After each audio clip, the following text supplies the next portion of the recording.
continued to spool out the dive line, maybe not necessarily knowing that Donald had left him at this point, and Murray got all the way to the end of the dive line, 200 feet, and at that point, in this uncharted tunnel he was in, somehow or another, Murray became disconnected from the dive line. Maybe he let go of it, maybe he bumped into something, we don't know, but either way, he let go of the dive line, basically right at the end of the dive line.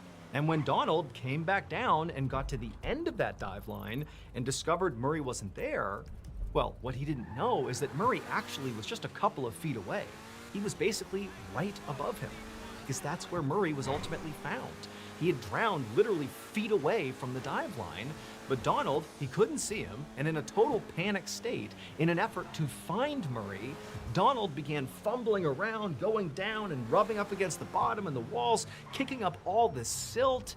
And you gotta figure at this exact moment, Murray, who's very much alive at this point, almost certainly, is right above him, and now his visibility, which was already terrible, he's probably scared to death because he's looking for this dive line, and now the silt is just getting kicked up all around him. He probably knows Donald's nearby. He's swimming around looking for Donald. Donald's looking for Murray. They swim right past each other. It's absolute madness. But then eventually Donald just vanishes because he's going to find help. And Murray is left all by himself in total darkness, disoriented, terrified, has no idea where the dive line is. Silt is making it impossible to know what direction he's even going. And so in Murray's final moments, he just scrambled around trying to find his way out again until he eventually drowned, again, just feet away from his dive line, the very thing that would have brought him to safety.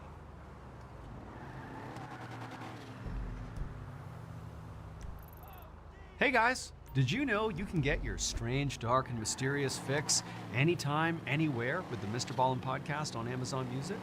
Well, you can. There are tons of stories waiting to be binged right now, plus there are exclusive stories on there that have never been shared on this YouTube channel. Amazon Music listeners get to listen to new episodes an entire month before everybody else. You can also listen to my other show, Mr. Ballin's Medical Mysteries, 2 weeks early and totally ad-free on Amazon Music. If you're already a Prime member, well, you already have access to those 2 shows, plus hundreds of other top podcasts ad-free, all at no extra cost. That's right. Your Prime membership includes Amazon Music absolutely free. So if you're ready to dive deeper into strange, dark, and mysterious stories, well, go download the Amazon Music app today and listen to the Mr. Ballin podcast and also Mr. Ballin's Medical Mysteries. Now, back to today's stories.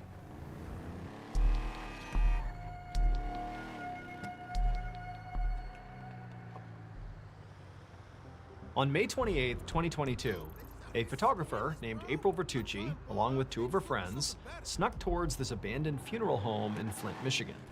The funeral home was a big brick building right off a main road in the center of the city, and April and her 2 friends knew there were lots of people that were kind of looking in this direction, and it was illegal to go into this property, and so very carefully they snuck their way towards the back door of the building, and they saw the door was, completely attached to its hinges. It was in good shape, appeared to be locked, but they thought, what the heck? They walked up to the door, took a look around. April reached down, tried the handle, and it pulled right open. And as soon as this happened, April was psyched. Because not only was she a photographer, but she was also an urban explorer, which meant she would sneak into places like this, abandoned buildings and other man-made sites, just to have a look around. One, because it was fun and exciting, but also because she got to use her photography, taking cool pictures of places like this funeral home. And so April's friends were also into urban exploring, and as soon as this door came open, it was like, oh my goodness, I can't believe we're gonna get to explore this legendary site.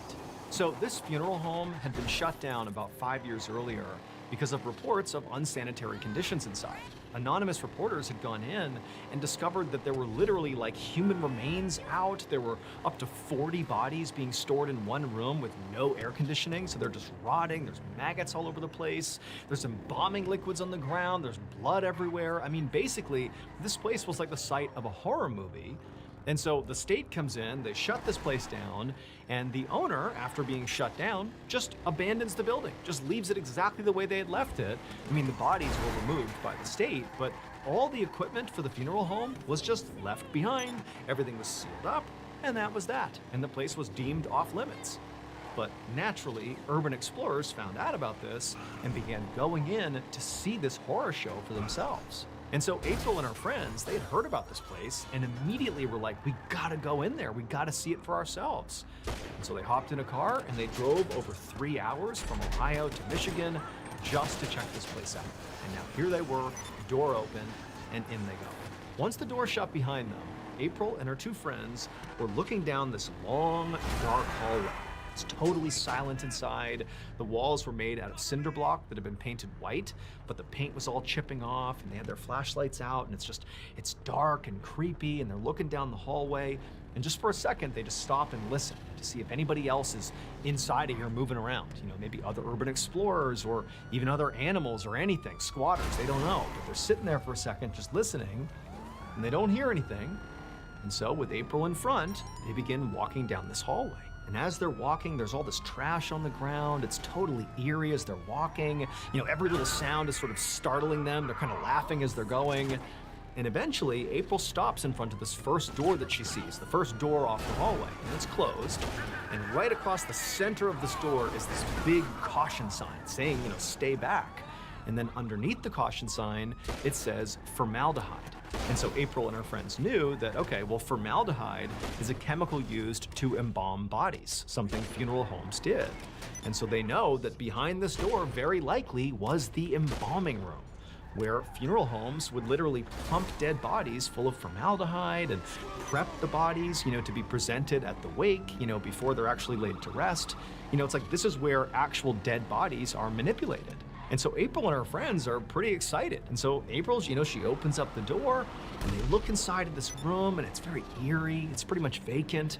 But in the center of this room, it's all dark. They have their flashlights, right? In the center of the room is this metal table, this standalone metal table. It's like a gurney. And it's where the dead body would be placed as they're being embalmed. And then on the walls all around are all these shelves with various tools and, you know, vials of various milky liquids. There's a saw, there's scissors, there's scalpels. On the ground, there's, you know, fabric that appears to have some sort of bodily fluids on it. I mean, this really looks like the scene of a horror movie. But for April and her friends, it's like, this is a gold mine. I mean, this is what we came here for. And so April and her friends, for the next little bit, they just began walking all around the embalming room. You know, April taking photos and her friends and April kind of moving things around, seeing what was in there. And then eventually, you know, they left and they continued to search the building and they found a chapel where there were caskets laying around. They also went into a garage and they found there was an old hearse just left inside the garage. I mean, the place really was as creepy as everybody said it was. And so it was sometime around discovering the garage that the girls had gone back to the main hallway and they discovered this other door that they hadn't seen when they were searching over the first 30 minutes they had been in there. And this door led to this ominous stairwell that went down into what appeared to be the basement.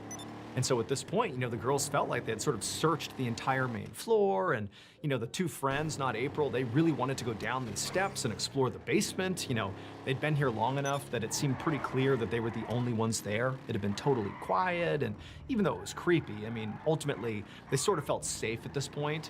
And April did too, but she also was having a great time still taking pictures on the first floor. And so at this point, the group decided to split up.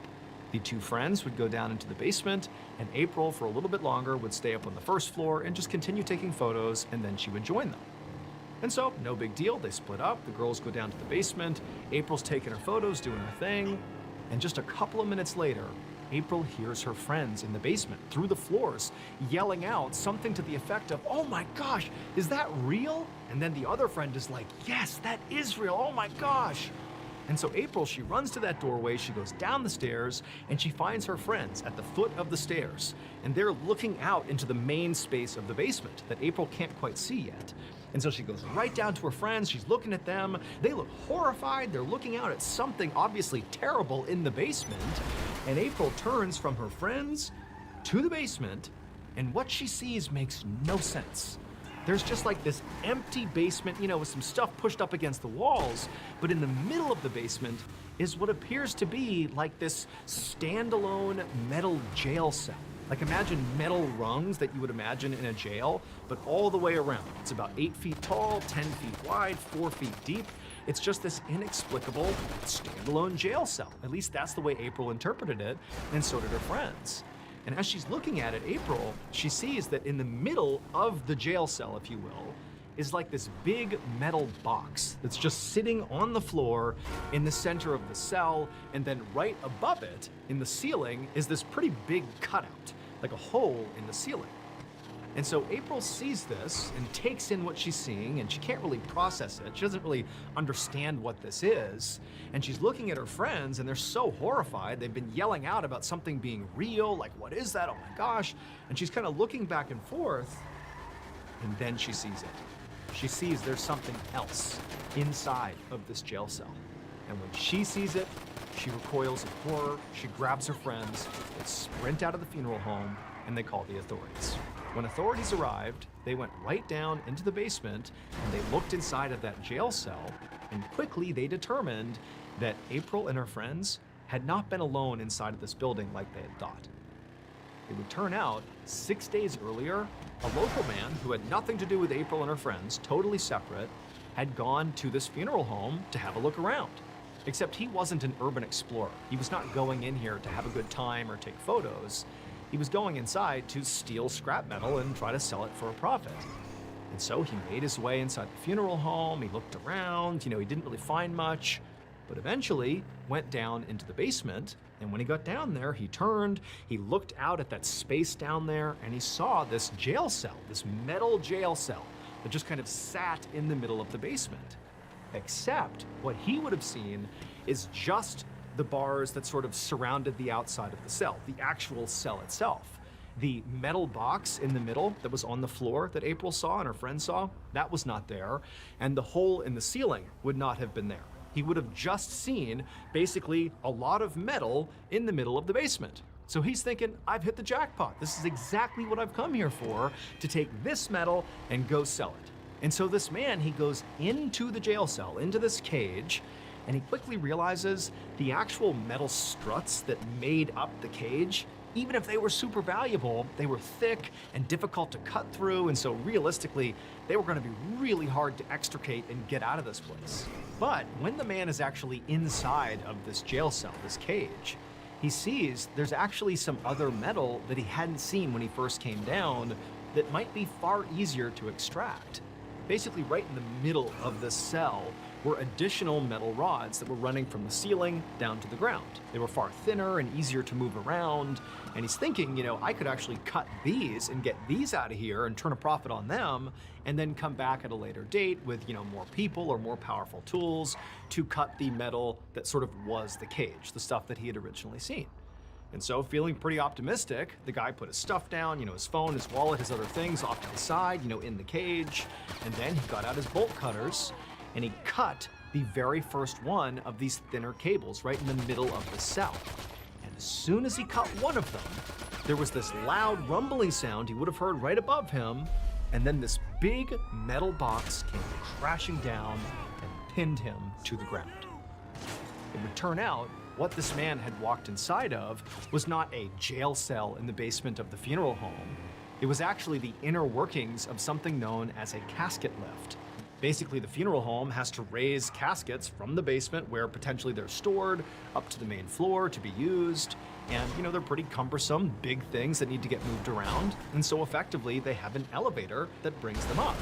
And so that big metal box that came crashing down on this guy was the actual lift itself that actually carried up the caskets. And the cord that he cut were actually the cords that supported that lift. And so as soon as he cut one of them, he was cutting the support to effectively the elevator car that was right above him that then fell and crushed him.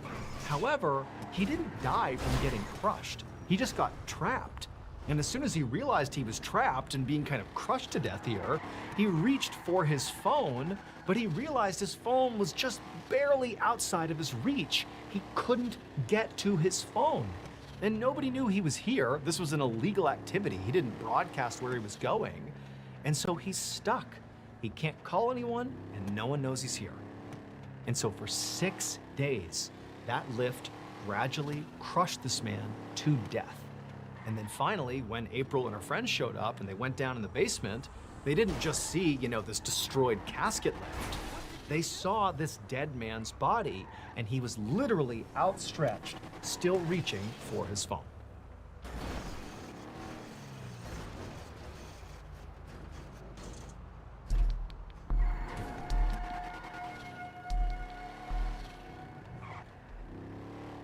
On the morning of September 10th, 1987, Police Constable Dick Ellis walked into an interview room in a police station in South Yorkshire, England.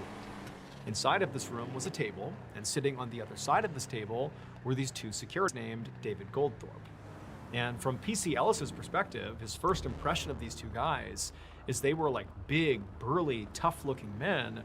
He could tell they were both visibly shaken, like something had really rattled both of these guys. However, before Ellis could even sit down and begin asking basic questions about what was going on here, these two security guards just launched into this totally crazy sounding story. The men told Ellis that the night before, they had been patrolling this construction site where workers were building a 6-mile stretch of highway and bridge that were called the Stocks Bridge Bypass. Now, at this time of night, there was nobody at the site, no workers, nothing like that. And so really it was the security guard's job to make sure nobody entered the site and either tampered with equipment or tried to steal anything. Now, the night had been very routine and quiet until around midnight. It was at that point that David and Stephen, these two security guards, had reached the bridge, the half-constructed bridge portion of this bypass. And as they're walking along the highway and they see the bridge out in front of them, they stopped because they saw clearly there was a figure standing on this bridge. It almost looked like a man who was wearing a long jacket, like a cloak or something, and he appeared to be staring down below the bridge, down towards the valley, underneath what the bridge was actually going over. Like this man clearly had not spotted the security guards. And so naturally, they began calling out to this guy, asking him like, hey, what are you doing here? What's going on? This is a private construction site, like you need to go.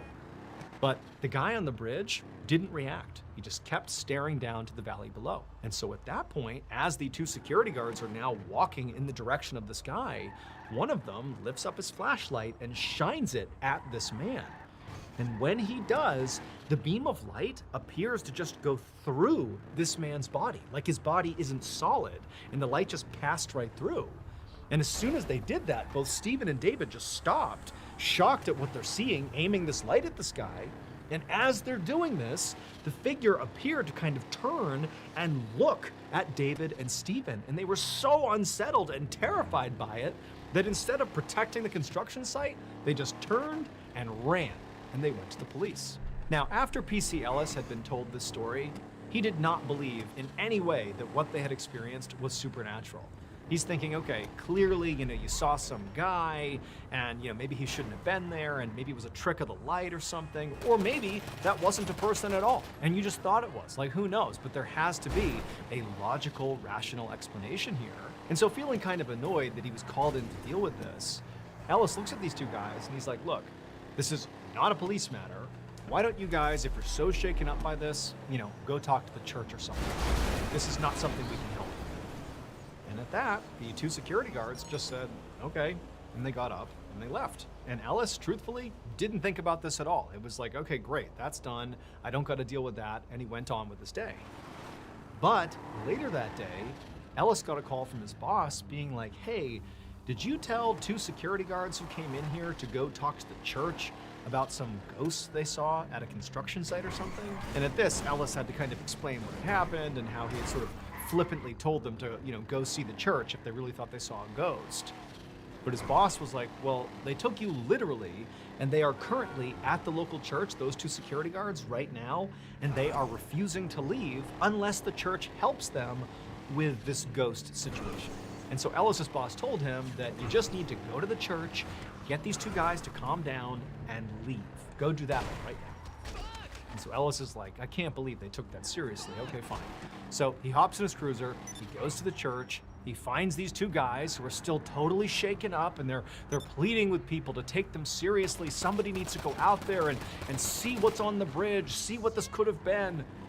And Ellis is like, guys, I will tonight go to the bridge, I will check it out, I'll see what's going on there if you leave the church and you don't come back. Like, leave these people alone. And at this, David and Stephen, they're totally relieved. They're like, oh, you will? Oh my gosh, great.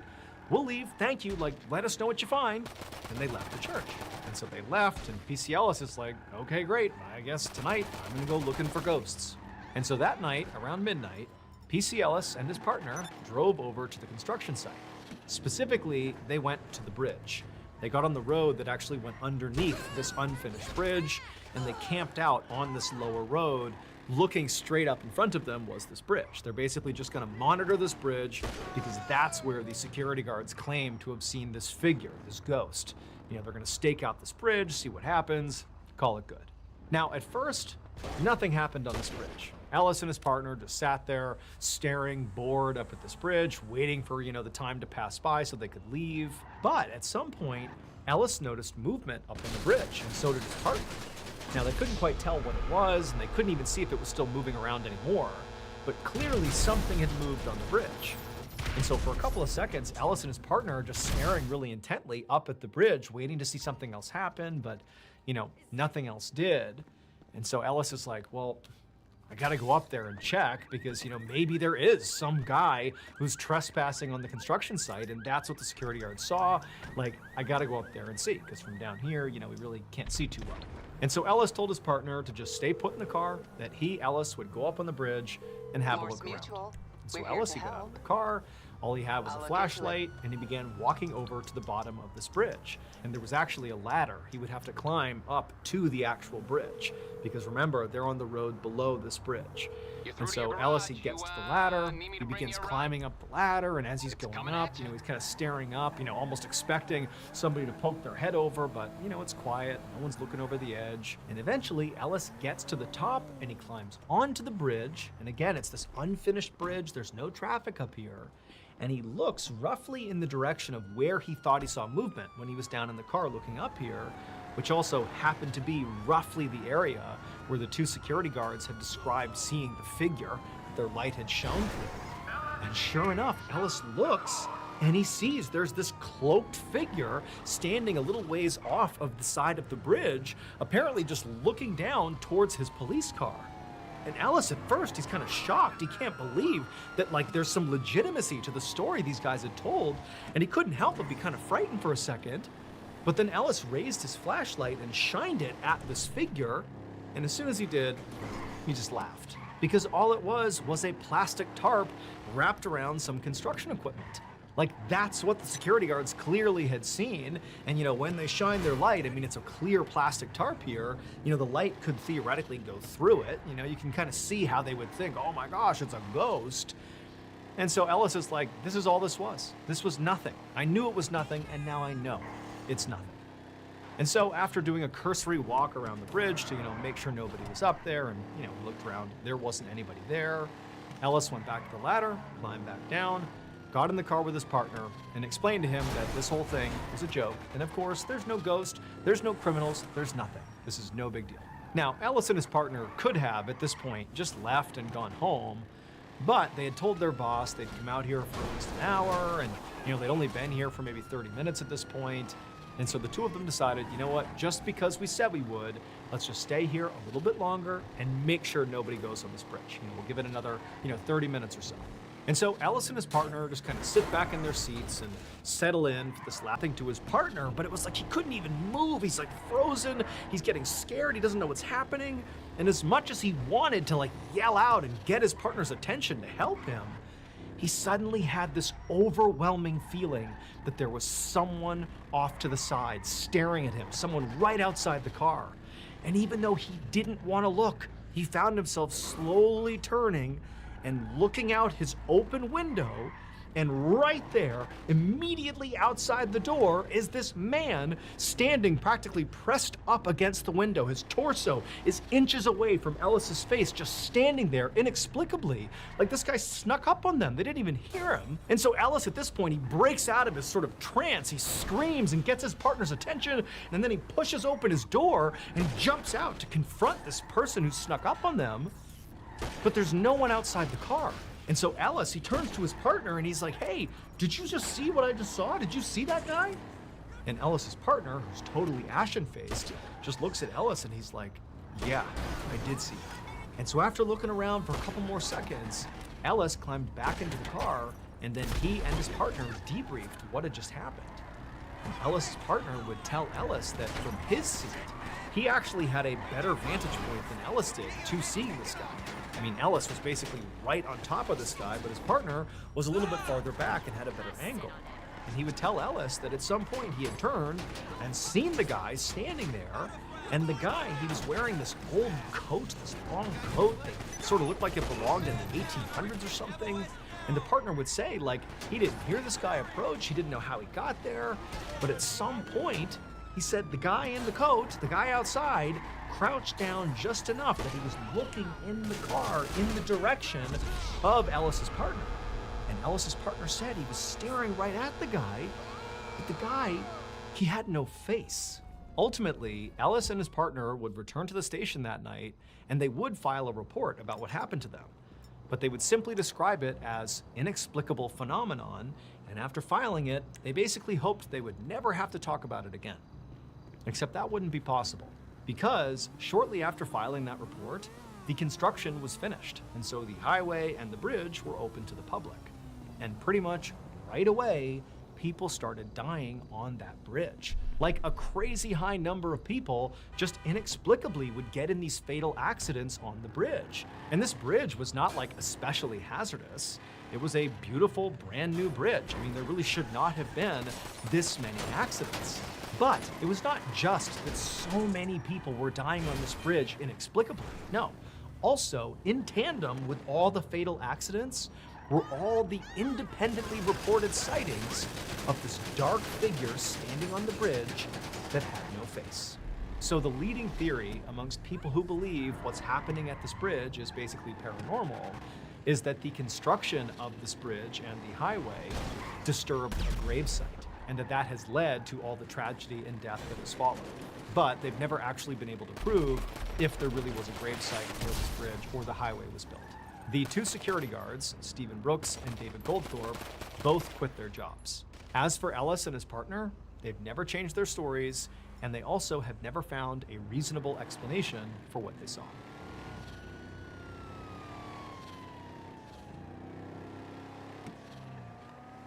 Thank you so much for watching.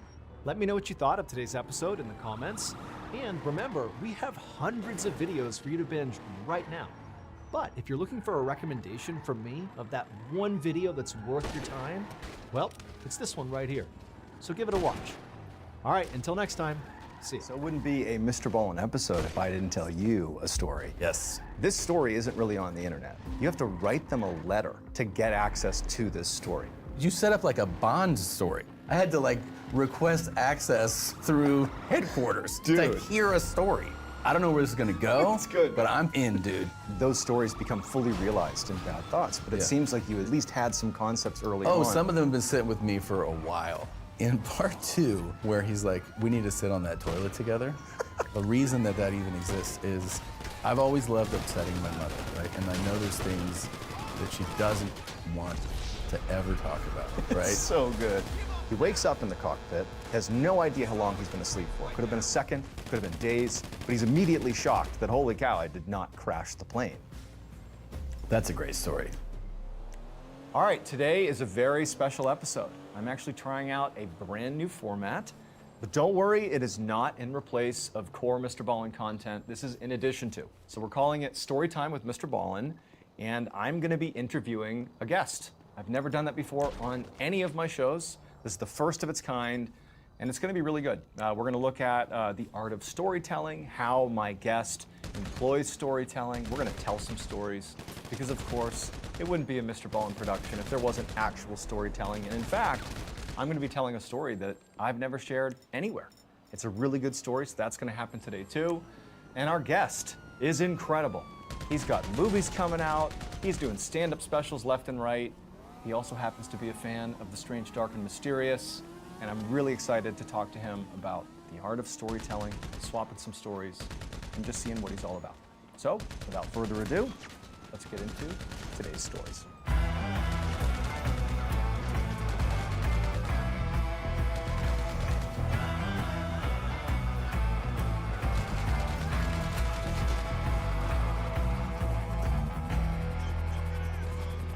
This is Storytime with Mr. Ballin. I'm Tom Segura.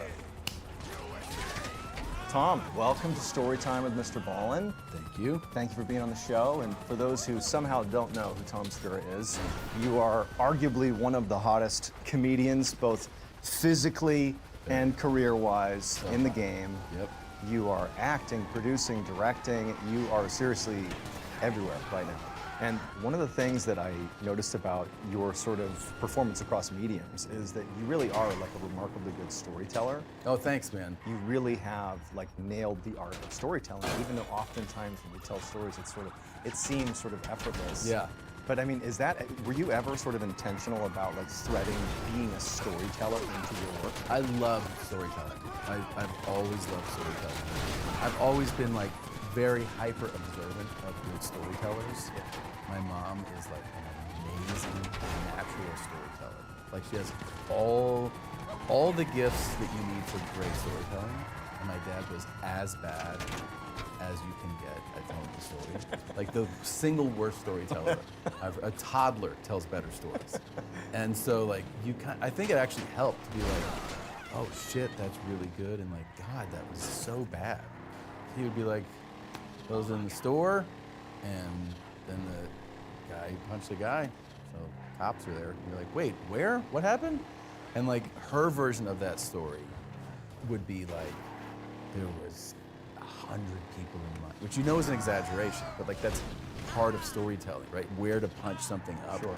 And she's like, and it was hot, and this man walked in, and he looked dirty, his head was hanging. So she's like painting a picture, and you're like, yeah? And then the other guy, he said, move. And you're talking to my dad, you're like, what about, yeah, oh yeah, that guy. And you're like, that's the main guy of the story. You missed it. You don't have anything, oh yeah, and then he, all right, he's dirty.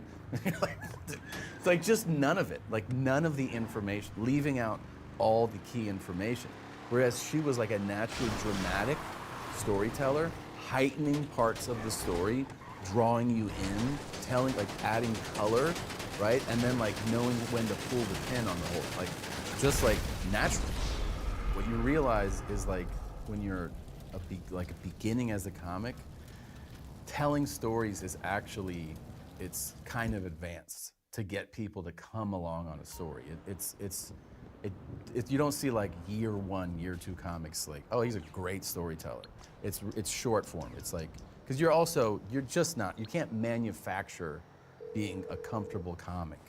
It happens because you've done it thousands of times. Yeah. And you have to have a level of comfortability to be like, I'm gonna tell you stories. So do you have like either a favorite or a go-to story that you would use on stage? It's a joke, but like a story that you love to tell. Probably the lost wallet story, because that's a true story. It's about a guy named Justin, right? A guy who lost his wallet in a cab. And the story is that I'm sharing the cab with a woman, and she finds the wallet in between us, asks if it's mine. I say it's not, and she's gonna give it to the driver, and I go, no, give it to me. I'll give it back to its rightful owner. And all this happened. I mean, this was in Adams Morgan in DC. Yeah. And then I took it upon myself that I'm gonna return this wallet to its owner, like this righteous kind of feel good, do the right thing path that I'm gonna, and I announced it, so now I feel even more obligated. And I went through a number of, like I put a lot of time into getting this wallet back to this guy. Yeah. I do call a bunch of places, I use all the information I can find in it. The only person I get a hold of is this guy's father, Justin's dad. And when I tell him I have the wallet, he's just like, he's not gonna amount to anything. I'm like, what? And he's like, he's a piece of shit. I got stuff to do. Okay, can I give you the wallet? And he hung up the phone. And so that was like this kind of crazy, closure to this of like the guys being like, my son sucks. And then a long while later, I still remember it quite vividly. I'm at a lunch place on M Street in Georgetown, and I'm with my cousin, and we sat down and we're just looking over the menu, catching up, and the waiter walks up, and I go, Justin? He's like, how do you know my name? And I go, dude, I have your wallet. And he's like, do you have it on you? I go, I don't walk around with your fucking wallet. No, I have my wallet, but I actually have your wallet. And he was like, oh, cool. you want something to drink? And I'm like, that's all you're gonna say about this, dude? Like I found your wallet in a cab in Washington, D.C. Like, it makes me crazy when somebody's reaction to something is like it. And so I ended up telling him to come meet me. Yeah. And he came to the door, and I was like, expecting like, now we're gonna connect. I gave him the wallet, and he was like, cool, thanks. And then he turned around and walked away, and I was like, your dad's right, like, you're a piece of shit. And I shut the door. It's funny, like, so even just now, like, the way you tell a story is you understand that there are aspects of the story that I need to appreciate the context, Yes. so that the story matters. And so, like that, you turned it into like Context is like the biggest thing of joke telling too. Sometimes like I watch comedians that you go like, man, that's really funny.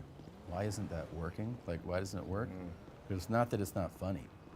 And then you go like, oh, you need to convey more information at the top, at the setup for that observation and joke to work. Like they don't understand what the joke is about yet.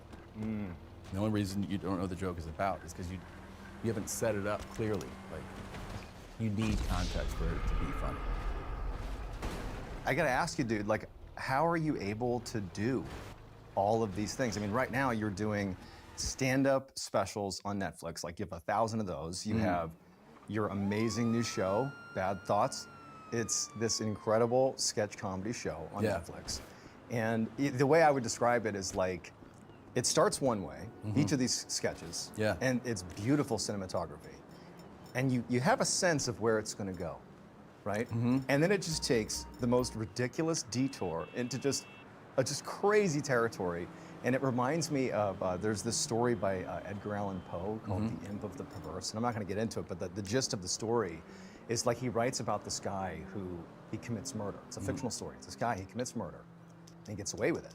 And he can't believe he's gotten away with murder. And so he becomes obsessed with this idea that like he got away with it, to the point where he's like, I gotta tell someone I got away with murder. And he begins talking about it, and he eventually gets himself caught, and he gets executed. And it's like this notion from that story that we all have these like thoughts that are self-destructive. That like you're standing on the edge of a building, and your fear is not that you'll fall, it's that you might jump. And I feel like your show, Bad Thoughts, it sort of encapsulates like the worst intrusive bad thought that somebody in that scene could act on. And they do, and it just takes it to this extreme level. Like, how are you coming up with these stories? Yeah, well, thank you very much for that. I do appreciate it. I've always felt this thing, and I think it's part of the release that you feel in comedy, right? When you go to a lot of times you go to a show, and the big thing is people go, well, what is it about? It's like, well, he says the thing that we all want to say, right? Like the comedian does in some way. And that's like such a release for an audience that like they're saying it, they're saying the thought it's that like I so have. relatable. And I've always felt like that thing that I feel that human beings, we all have dark thoughts. Bad thoughts, right? And part of it is like on an individual basis, part of it's societal norms where you have your thought, but you don't act on it, right? I mean, and then you just try to like process it. And then, social media, I think, is this great example of like, oh, these are things that nobody will say to your face, right? But it's like this permission to like, and it's probably, it's a release for people to be able to be like, I fucking hate you. Like, cool. It's really cool. Because they'll never say it to you, right? And so in coming up with these stories, it's like, the coffee shop one was was the first thing we shot a few years back. I actually filmed a few of the stories. That's how I got the show.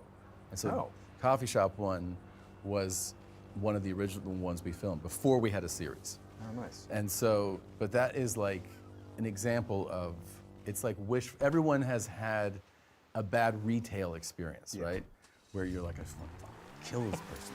And then it was like, well, why don't we just make that? Like, why don't we have the person deserve, backlash in some way and just take it over the top? So we just like went to an extreme place on it. And it's the one that got the by far, I think the biggest reaction, people were like writing things to me like, yo, they deserved it. And like, you're like, cool, yeah, they did. They deserve to die for the bad coffee order. But yeah, that's a fun, kind of way to exercise the thoughts is like, what if we think of the thing we've always wanted to say or do or the impulse in that moment and actually make it, yeah. So actually, I saw in one of your earliest stand-up specials, it was completely normal, that some of these ideas that popped up in Bad Thoughts, like the Steven Seagal bit, Yeah. and the barista one, the two-headed girl, it's like those stories become fully realized in Bad Thoughts, but it Yeah. seems like you at least had some concepts early on. Oh, some of them have been sitting with me for a while. Yeah, yeah. Or even like the origin, the nugget of the thing that became something else. Like, there's the whole reason, the storyline of the virtual reality guy. It's so good. That's the second episode, right? Dude, yeah, because it's a 3-part story, right? it's so good. So there's the office, Yeah. where he gets like disrespected. Then he creates the video game, and then you reveal that it's a game, and then there's the part 3 where it's like he's become a successful guy. Well, in part 2, where he's like, we need to sit on that toilet together. The origin, like the whole reason, like what makes me laugh, Yeah. is that the origin of that, the reason that even exists is, I've always loved upsetting my mother, right? And I know there's things that she doesn't want to ever talk about. And one of them is going to the bathroom, right? She just doesn't want to. So I try to say it as much as possible. That's good. And a few years, like several years ago, I would do father-son trips with my dad, so, like where I was a working adult, but I was like, let's plan something. We go spend like 2-3 days in Portland, Maine or something, and then I'd go back to LA. But we've been doing those trips for years, and like even 25, 30 years ago, when I was a teenager or whatever, I would go on a trip like with my dad. I get back and my mom was like, how was the weekend? And I would go, well, it was great. And I go, this one day, I go, Dad was taking a shit. And she'd go, I don't want to hear this. And I go, no, this is, Please. this is actually, she goes, I don't want to hear this. I go, it's not what you think. She's like, okay, what? And I would go, so Dad was taking a shit. And she'd be like, what? Okay. And I go, you know how when you sit on a toilet, there's like a gap between your legs? And she'd go, yeah. I go, so I had to go. And so I sat in that gap and we went at the same time. And she'd be like, what the hell is wrong with you? And so I would do that to her like every couple of years. I would tell her the same thing. She would never remember that I'd already told her that. Oh, you've used this joke. I would use that exact thing, that we went to the bathroom. She was like, this is the most disgusting thing I've ever heard. And I basically wrote a story where I was like, how can I incorporate going to the bathroom, and that's where we created the portal world. But it's all based on that.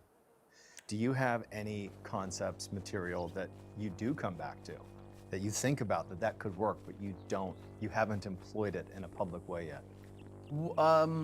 There is this thing where sometimes you go, I've tried things and abandoned them, and then you find that like 5 or 10 years later, you go, what was that joke? You're like, I'm gonna try it. 10 years have gone by. So I'm naturally gonna have some difference in my approach to saying it or telling it, and it's one of those things where sometimes you go like, holy shit, that worked now. Like it needed to marinate for a decade. But it is, I think, you learn to listen. You listen to yourself, right? It's kind of like your guiding voice internally, right? Of like, it's equivalent to like, don't walk down that hallway, I think the thing you have to work on if you're doing this is learning how to listen to that.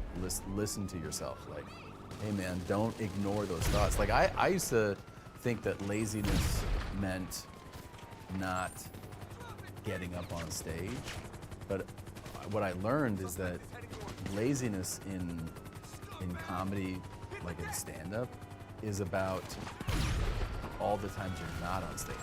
You can get on stage every night and still feel lazy. you're lazy if you don't spend some time kind of exploring your own thoughts, jotting down that thing, thinking about in those all that time before you get on stage. And so it kind of surprises you. Someone could be like, "You're not lazy. You're doing spots all the time." You're like, "No, you're still lazy because you're not doing anything off stage." I mean, one thing that's very clear is you see comedians who are stuck. You know, like they're like, I feel stuck here, I'm not evolving. I would bet almost not. It's like not doing the. You always need like something new.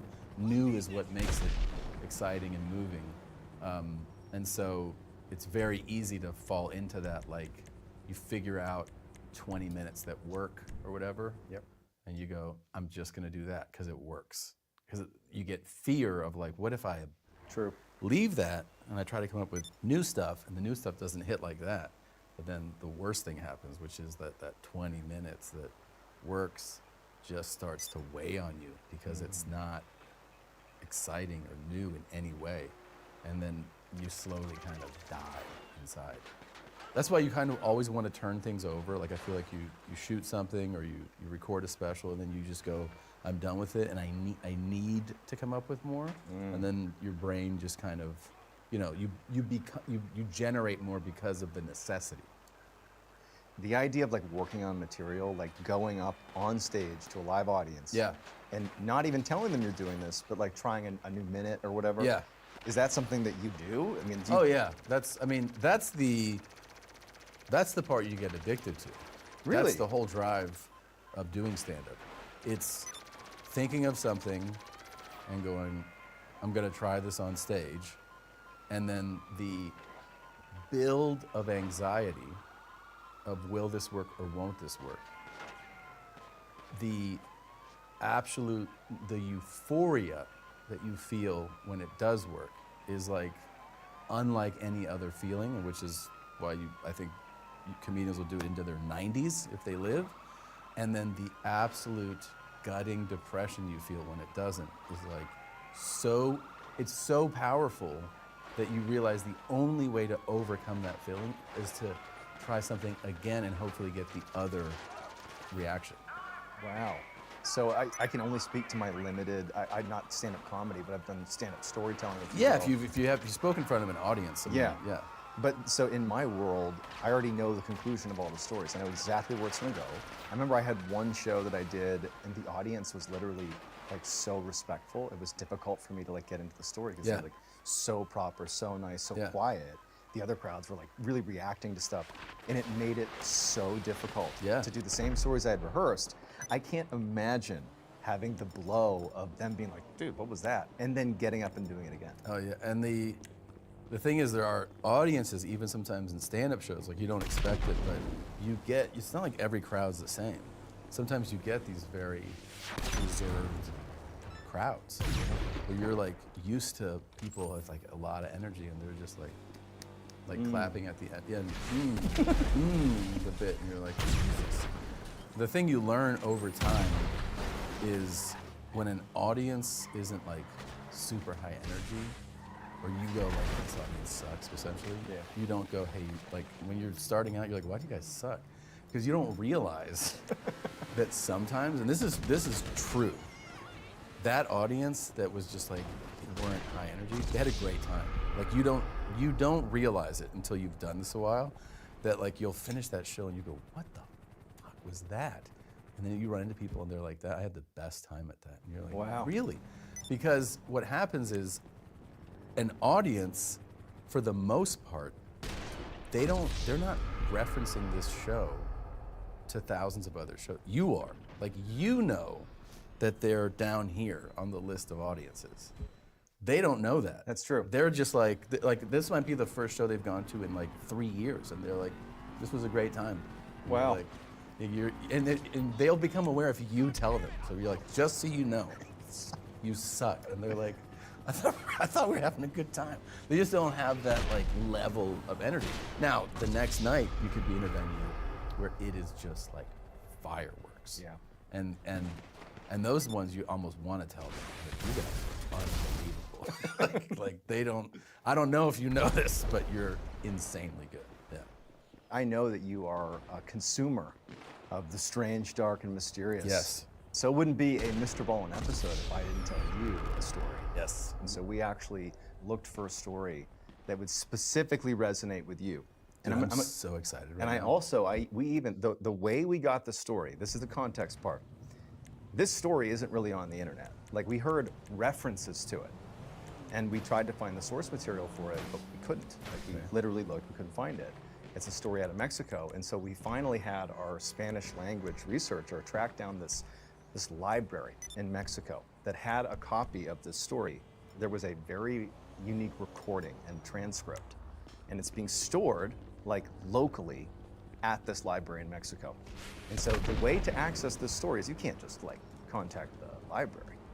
You have to write them a letter to get access to this story. To hear a story? To just read the transcript. To read a that is transcript. in the story. It's the story without the transcript, not really a good story. You need the transcript, you'll see.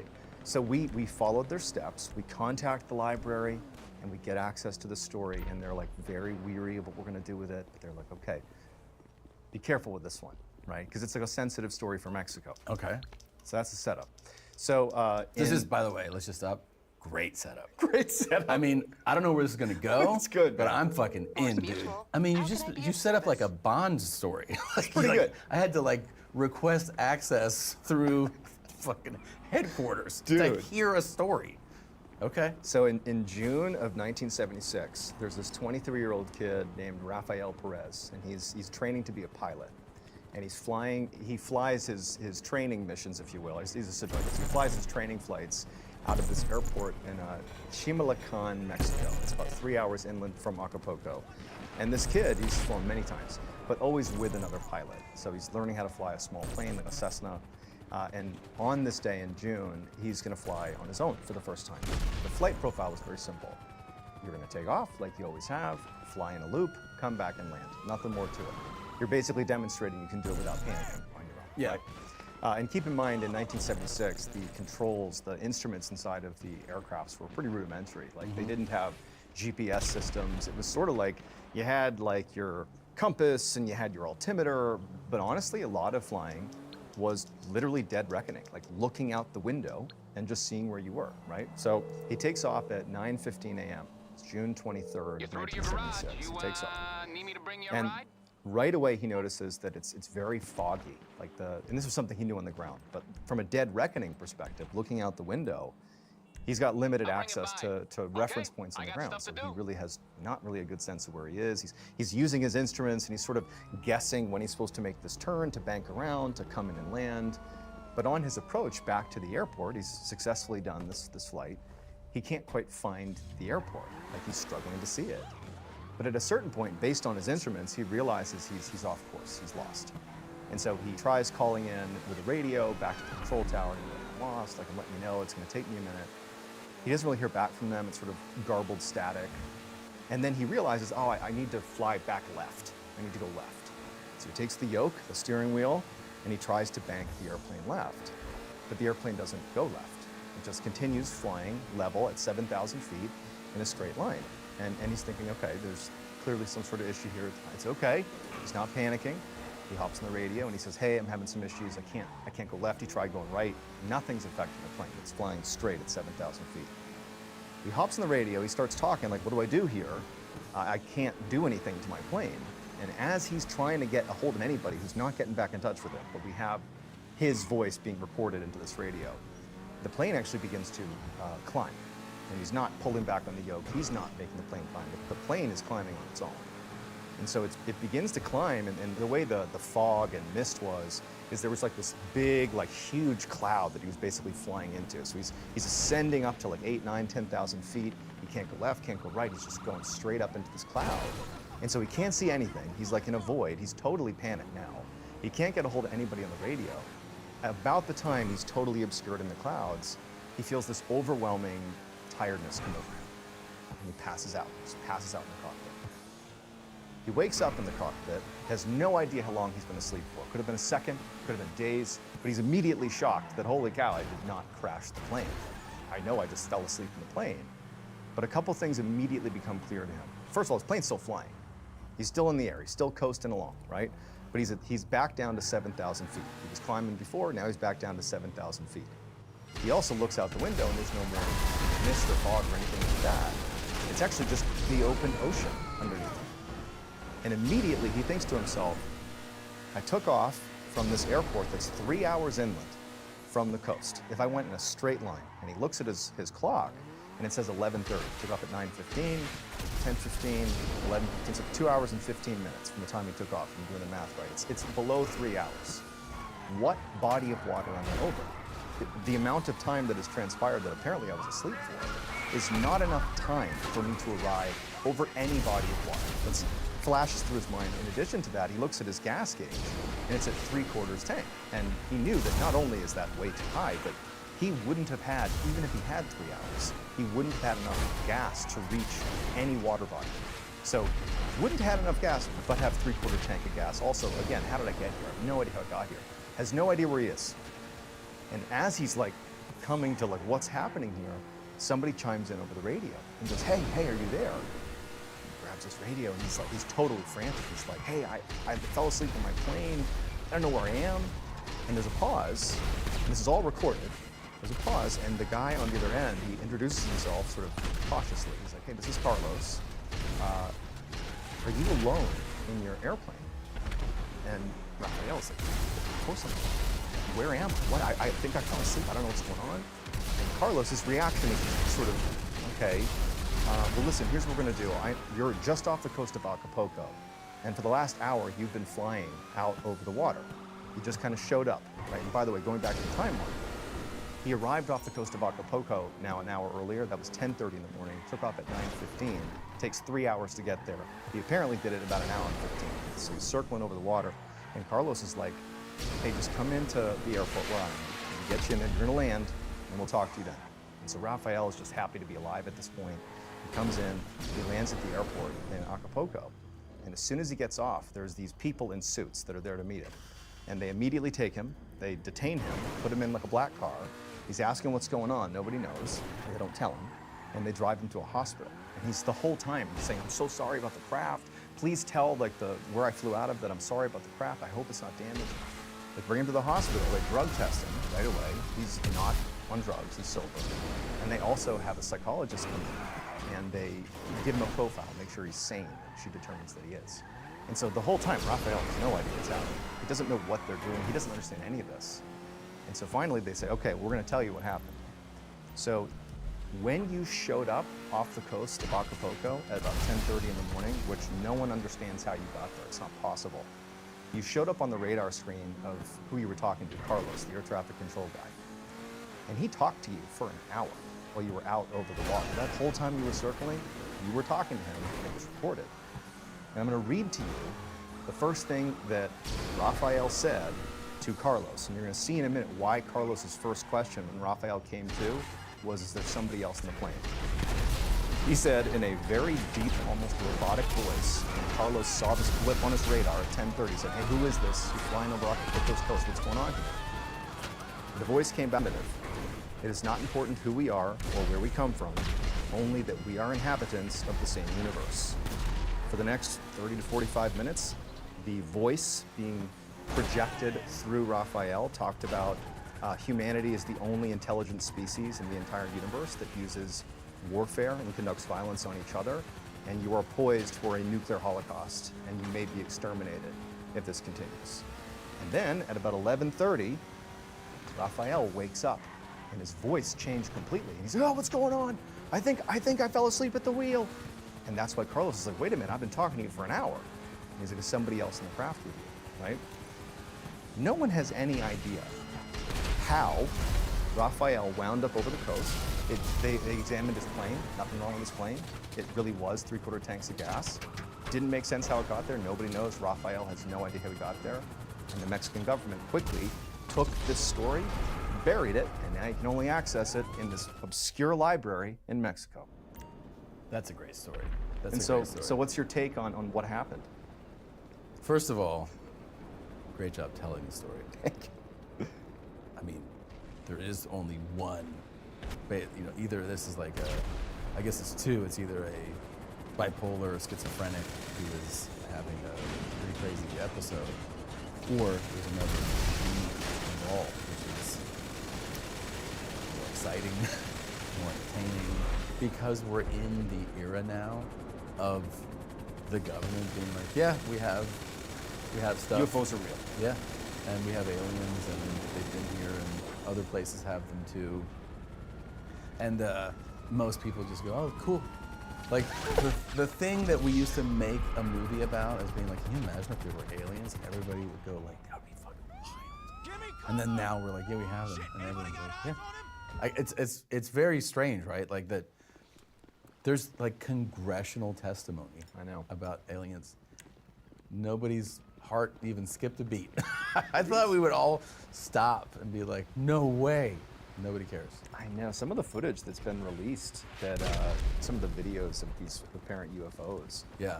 I mean, either it's incredible CGI, which is entirely possible, but I think the idea that there's this like widespread conspiracy by the government to like dupe us into believing that maybe that these aren't real or something, it doesn't make any sense to me. No, it doesn't.